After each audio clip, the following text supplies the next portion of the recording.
દોસ્તો મારી પાછળ છે વિશ્વનું સૌથી મોટું cricket stadium Narendra Modi stadium જે આવેલું છે અમદાવાદમાં અને આ જ સ્ટેડિયમમાં 7 ડિસેમ્બરે યોજાવાનો છે બીએપીએસ સ્વામિનારાયણ સંપ્રદાયનો કાર્યકર સુવર્ણ મહોત્સવ। તો આજના વિડીયોમાં આપણે જાણીશું કે એ કાર્યક્રમ કેવો છે, એ કાર્યક્રમમાં કોણ કોણ આવી શકવાના છે અને આ કાર્યક્રમ જે છે એ યોજવાની જરૂર કેમ પડી। ત્યારે આપણી સાથે છે અક્ષર વત્સલ સ્વામીજી, જે કાર્યકરો છે, જે હરિભક્તો છે, ઘણા દિવસોથી આ એક ખાસ દિવસ છે એની રાહ જોઈ રહ્યા છે। તો આખો જે દિવસ હશે એમાં શું જોવા મળશે, શું જાણવા મળશે, એક માનવી તરીકે અમે આત્મસાત કરી શકીશું એ દિવસે। આ નરેન્દ્ર મોદી સ્ટેડિયમમાં એ દિવસે બીએપીએસ સ્વામિનારાયણ સંસ્થાના 1 લાખ કરતાં વધુ રજિસ્ટર્ડ વોલેન્ટિયર્સ ઉપસ્થિત હશે અને એ 1 લાખ કરતાં વધુ registered volunteers round the year, round the clock દોડી કરીને સમાજની સેવામાં પોતાનું યોગદાન આપી રહ્યા છે, એમને બિરદાવવાનો આ અવસર છે। પોતાની પારિવારિક, સામાજિક, વ્યાવસાયિક જવાબદારીઓ વચ્ચે આ સ્વયંસેવકો ખૂબ મોટું યોગદાન આપી રહ્યા છે। તો એમને બિરદાવવા માટે પરમ પૂજ્ય મહંત સ્વામી મહારાજની ઉપસ્થિતિમાં આ ખૂબ સુંદર કાર્યક્રમ અહીંયા યોજાયો છે, જેમાં 2000 કરતાં વધારે પરફોર્મર્સ હશે, જે પણ સ્વયંસેવકો છે, અને સાથે સાથે અહીંયા લાઇટ્સ, પ્રોજેક્શન, ધ્વનિ, સંગીત એ બધાનું ખૂબ સુંદર સંયોજન આપીને એક સંદેશ આપવાનો પ્રયાસ થયો છે, જે પરમ પૂજ્ય પ્રમુખ સ્વામી મહારાજ સંદેશ આપતા બીજાના ભલામાં આપણું ભલું, બીજાના સુખમાં આપણું સુખ, બીજાના ઉત્કર્ષમાં આપણું ઉત્કર્ષ અને બીજાના આનંદમાં આપણો આનંદ છે। તો એક સંદેશ આપવાનો પ્રયાસ આ થયો છે કે આપણી પાસે જે કાંઈ છે એમાંથી આપણે બીજાને પણ કંઈક આપીએ, બીજાને પણ આપણી શક્તિઓ દ્વારા કંઈક આપણી સેવાઓનો લાભ આપીએ, એવો એક સંદેશ સમાજમાં પ્રસરાવવાનો એક સુંદર પ્રયાસ અહીં થશે। તો સ્વામીજી, સેવાની સરવાણીનો પર્યાય એટલે બીએપીએસ સંસ્થા। તો આખો જે કાર્યક્રમ છે એમાં અનેક વિવિધ કાર્યક્રમો તો થશે જ, પણ મને જે આકર્ષણનું કેન્દ્ર લાગી રહ્યું છે, જે આપણી વાતચીત થઈ અગાઉ પ્રેસ કોન્ફરન્સમાં, કે જે પૂજ્ય મહંત સ્વામીજી જે છે એ જ્યારે પ્રસ્થાન કરશે સ્ટેડિયમમાં, ભક્તોને દર્શન આપશે અને સાથે પોતે જે રીતે આપણે વાત થઈ કે પોતે દર્શન કરવા માંગે છે પોતાના સ્વયંસેવકોના, કે જેના થકી આજે આવડી સંસ્થા જે છે આપણી આટલી વટવૃક્ષ બની છે। તો એમાં જે આકર્ષણનું જે કેન્દ્ર એ છે કે ભાઈ જ્યારે ગુલાબની પાંદડીઓ જે છે એ ગોલ્ડન થઈ જવાની છે, તો એ આખી જે થીમ છે એની પાછળનો ઉદ્દેશ્ય શું છે અને શું અમે એમાંથી ગ્રહણ કરીશું? એક ભાવના એવી છે એમની પાછળ કે ગુલાબ ક્યારેક કરમાય છે જી, પણ સુવર્ણ ક્યારેક કરમાતું નથી। બિલકુલ।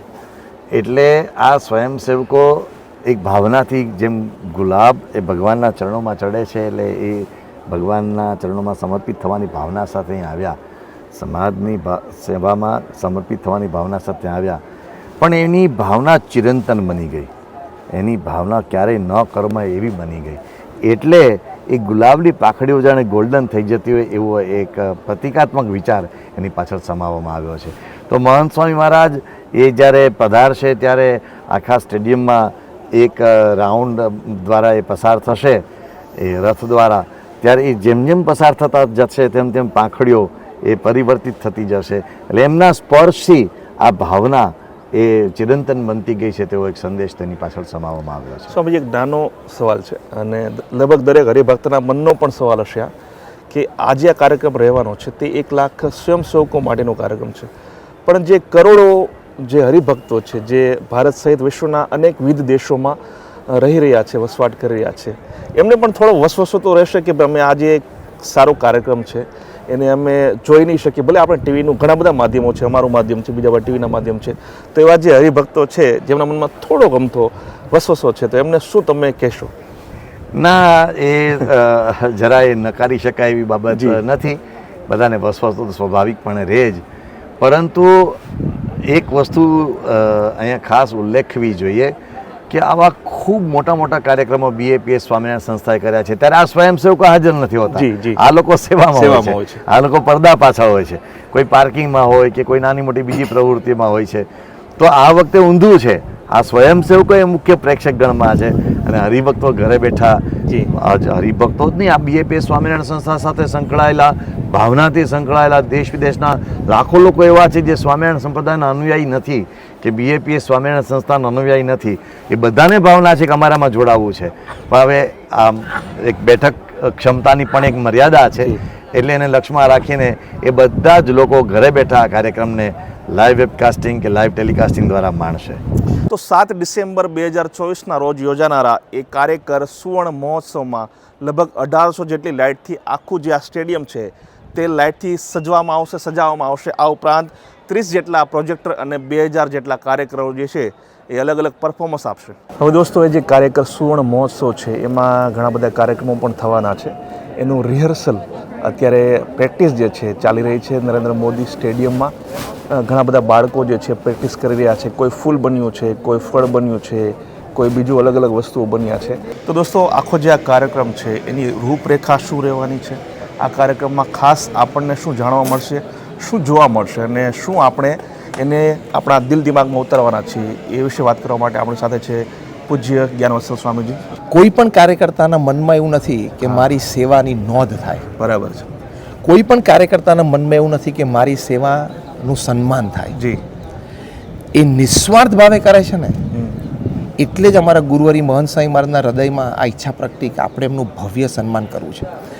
જે નરેન્દ્ર મોદી સ્ટેડિયમમાં અહીંયા 7મી ડિસેમ્બરે કાર્યક્રમ થશે ને, એ તો ગ્રેન્ડ ફિનાલે છે. જી.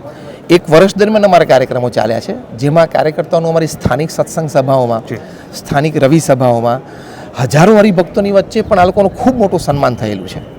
અને આ ગુરુવરી મહંત સ્વામી મહારાજની પોતાની ઈચ્છા છે કે હું એક સાથે બધા કાર્યકર્તાઓનું સન્માન કરું, એ લોકોની સેવાને બિરદાવું. એટલે આ કાર્યક્રમનું આયોજન થયું છે. ક્યાંક નિસ્વાર્થપણે આપણે સમાજને ક્યાંક આપવું જોઈએ. જી. એમાં જીવનનો આનંદ છે, જીવનનો સંતોષ છે, જીવનની પરિપૂર્ણતા છે. એ આ કાર્યકર્તાઓના જીવન પ્રસંગોમાંથી દરેક વ્યક્તિ જે એમને જોશે શીખી શકે છે. તો દોસ્તો, જે કાર્યક્રમ થવાનો છે નરેન્દ્ર મોદી સ્ટેડિયમમાં 7 ડિસેમ્બરે કાર્યકર સુવર્ણ મહોત્સવ, જેમાં અનેકવિધ નાના નાના કાર્યક્રમો જે આ બાળકો છે, જે કાર્યકરો છે એ રજૂ કરશે.